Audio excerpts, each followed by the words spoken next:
L'Assemblée générale va entendre l'allocution de Son Excellence M. Mahamadou Issoufou, président de la République du Niger. Je prie le protocole de bien vouloir accompagner Son Excellence.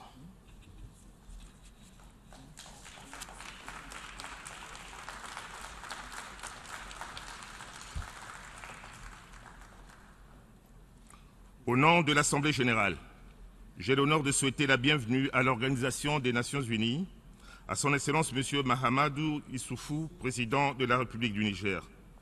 Je l'invite à présent à prendre la parole devant l'Assemblée. Monsieur le Président.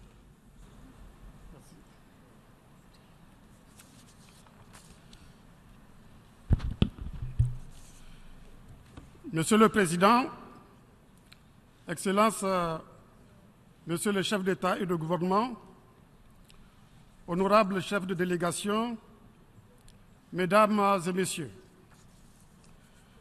cela fait maintenant 71 ans que notre organisation, l'ONU, a été créée dans le but d'assurer la paix, la sécurité, la coopération, le développement économique et le respect des droits de l'homme à travers le monde.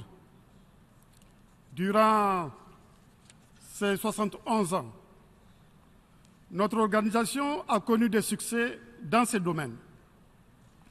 Succès qui auraient été impossibles sans le travail et le dévouement sans faille dont ont fait preuve les dizaines de milliers de femmes et d'hommes employés aujourd'hui par l'ONU.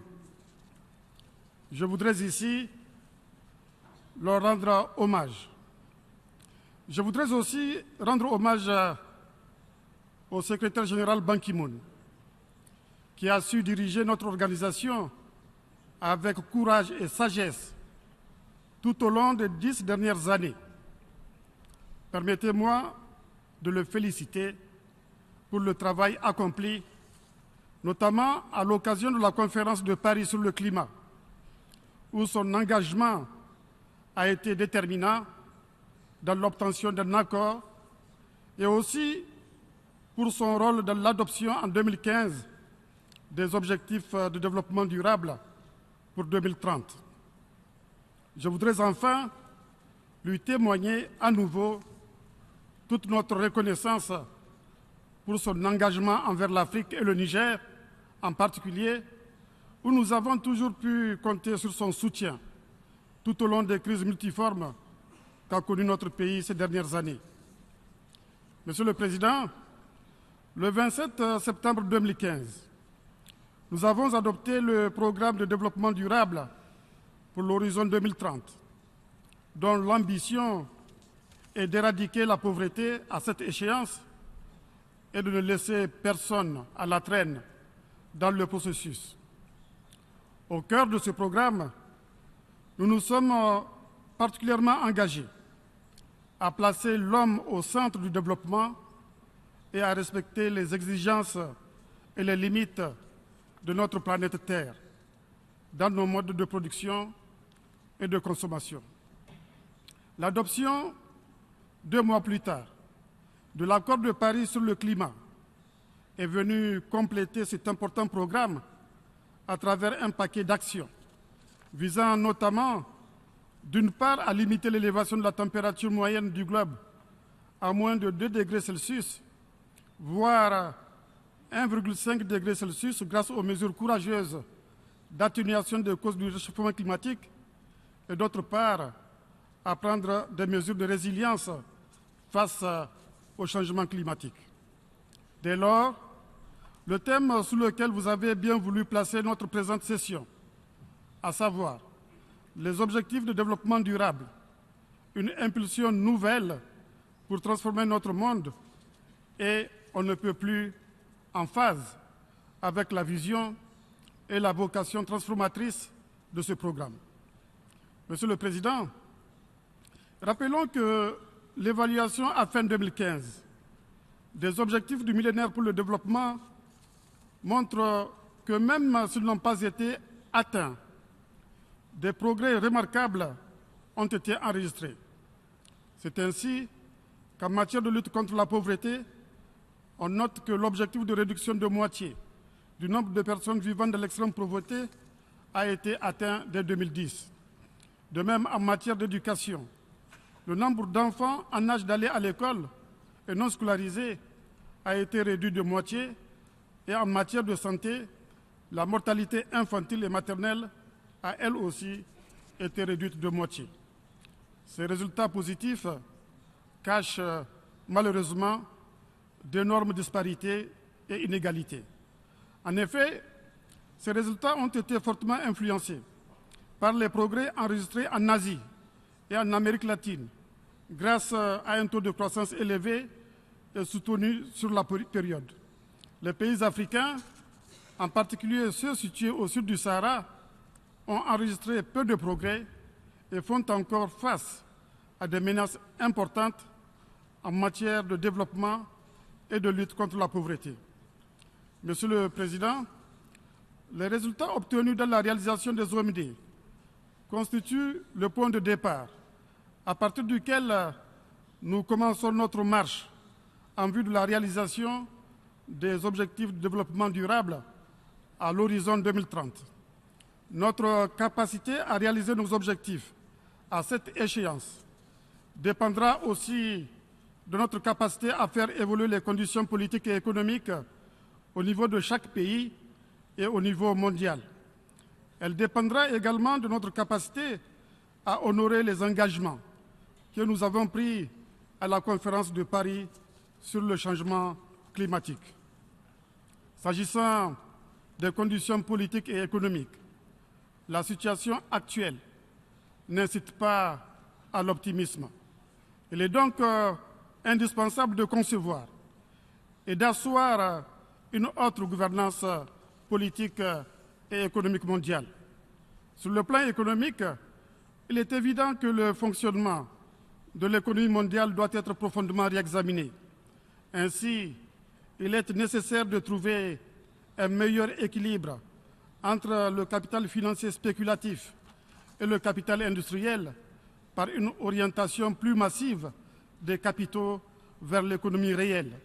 Cette nouvelle orientation peut permettre aux pays en voie de développement de recevoir davantage de capitaux, de réaliser davantage d'investissements et par conséquent de soutenir une croissance économique plus forte qui, à son tour, contribuera à la croissance et à la stabilité de l'économie mondiale. Les mesures internationales d'appui à la promotion des investissements directs étrangers dans les pays les moins avancés constituent un sujet important dont il conviendrait d'accélérer la mise en place. Elles sont d'une importance cruciale dans le cadre du soutien dont ce groupe de pays a besoin pour travailler avec plus de succès au développement économique et social. La prise en compte de la nécessité du renforcement de l'aide aux pays qui en ont le plus besoin, notamment les moins avancés, est une manifestation de la dimension inclusive de ce programme.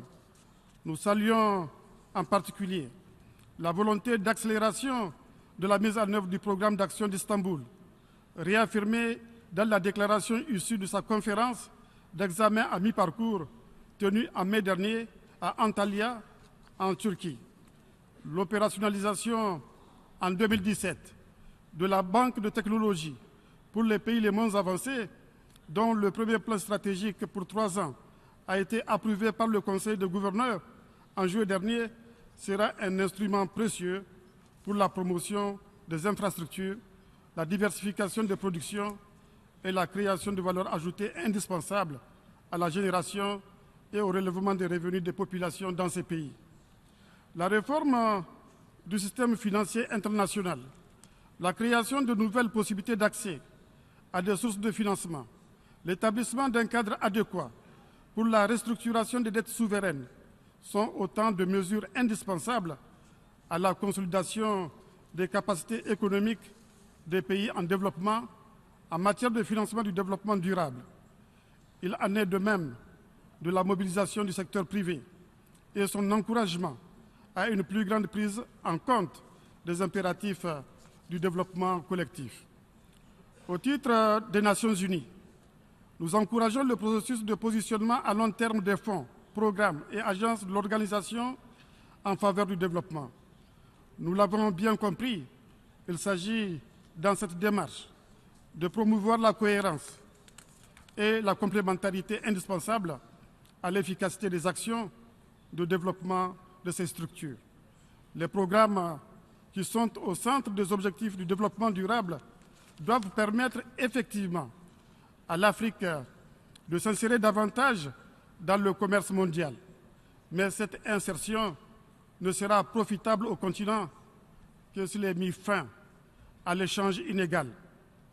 Plusieurs études ont d'ailleurs montré que si la part des pays africains dans le commerce mondial augmentait seulement de 1%, cela représenterait un revenu annuel supplémentaire de plus de 200 milliards de dollars, soit environ 5 fois le montant que reçoit l'Afrique au titre de l'aide publique au développement.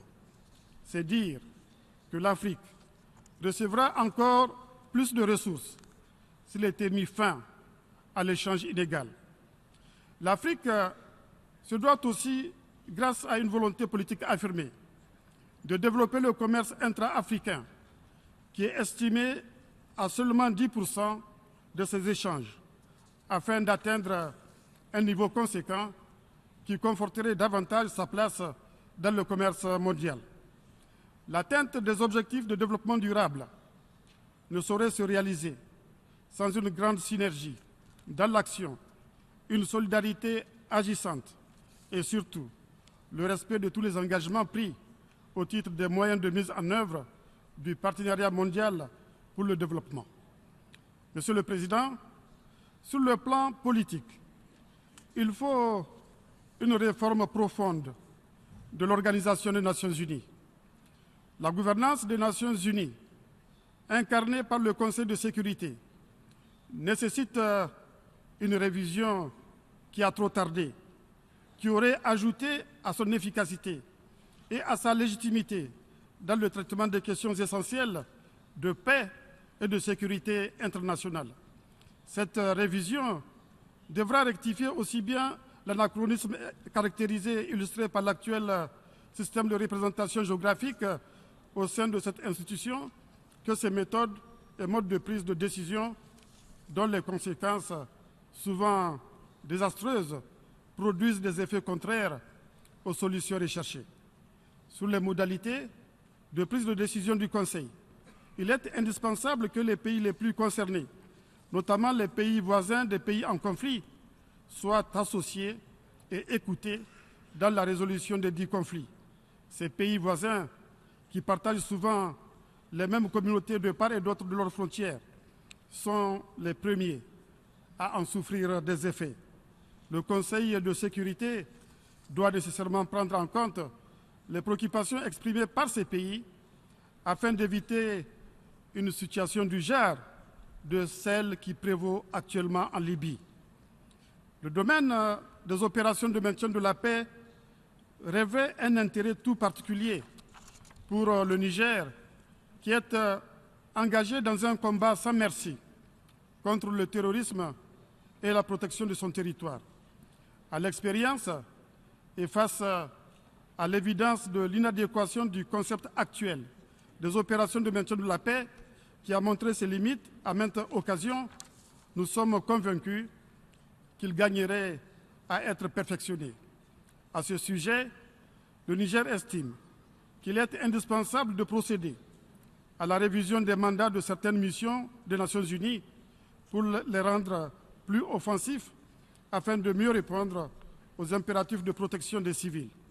Il s'agit d'une évolution stratégique majeure que mon pays soutient fortement, à raison notamment de la tendance générale du retournement des attaques contre les civils par des belligérants et autres groupes non étatiques. En effet, pour les populations concernées, il est inconcevable que les missions déployées sur le terrain pour les protéger restent impuissantes face aux actes terroristes et aux exactions qui leur sont infligées sous le prétexte d'absence de mandat approprié. Elles ne peuvent pas comprendre que l'institution incarnée par ces opérations de maintien de la paix, ne puisse pas leur éviter des massacres imminents au moment les plus cruciaux grâce à des actions décisives et plus efficaces.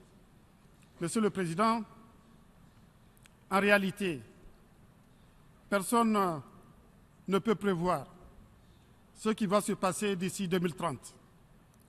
Tout ce que nous pouvons dire, ce que nous ne pourrons pas réaliser, les objectifs du développement durable, s'il n'y a pas de changement profond de la gouvernance politique et économique actuelle.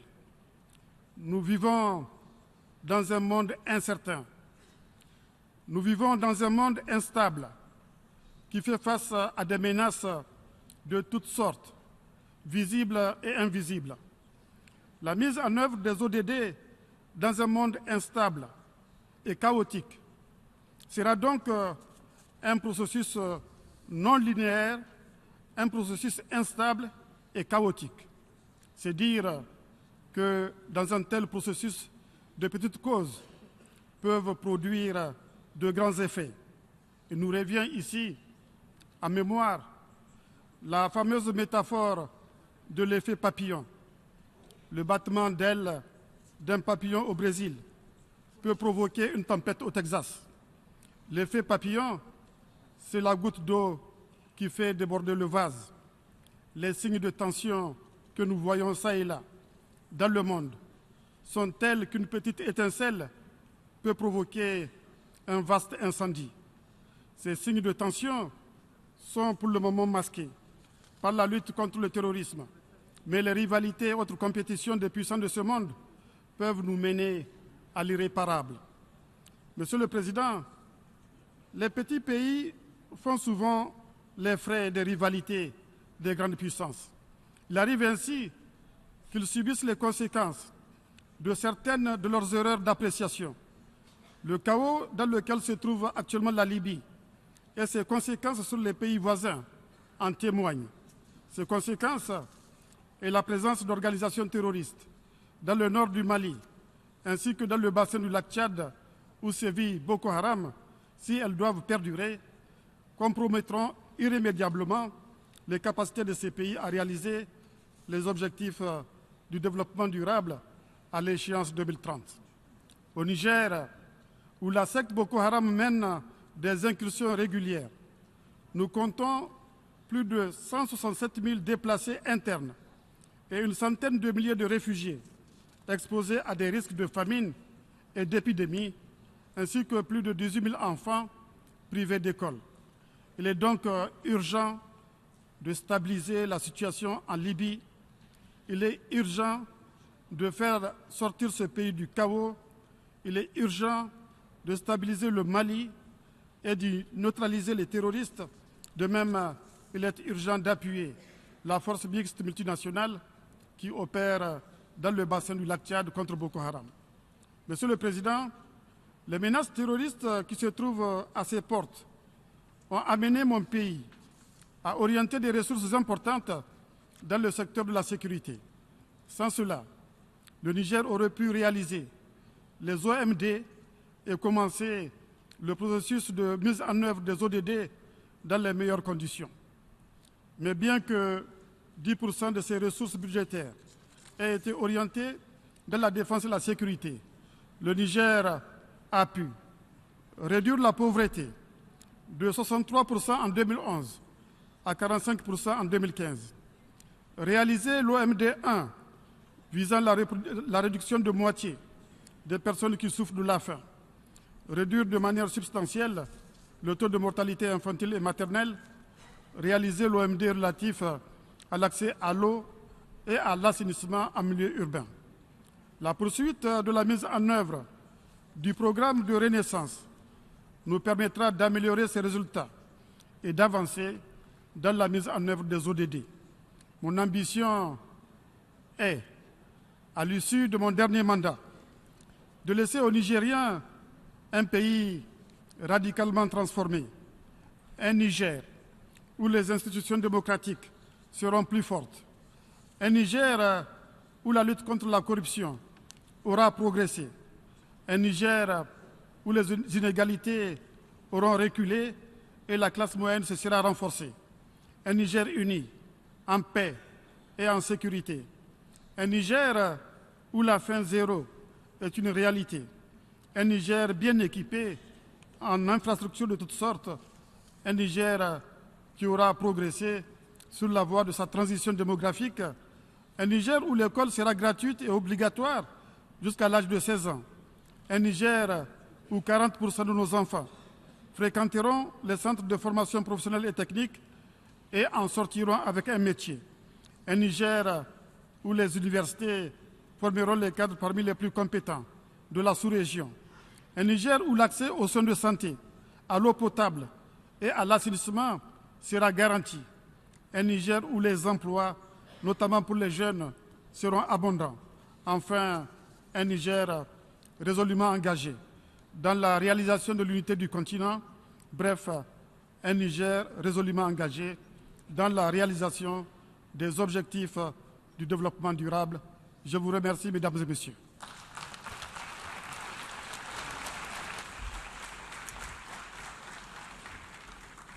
Au nom de l'Assemblée générale, je tiens à remercier le président de la République du Niger et de l'allocution qu'il vient de prononcer. Je demande aux représentants de bien vouloir rester assis pendant que le vice-secrétaire général, la secrétaire générale adjointe et moi prenons congé du président.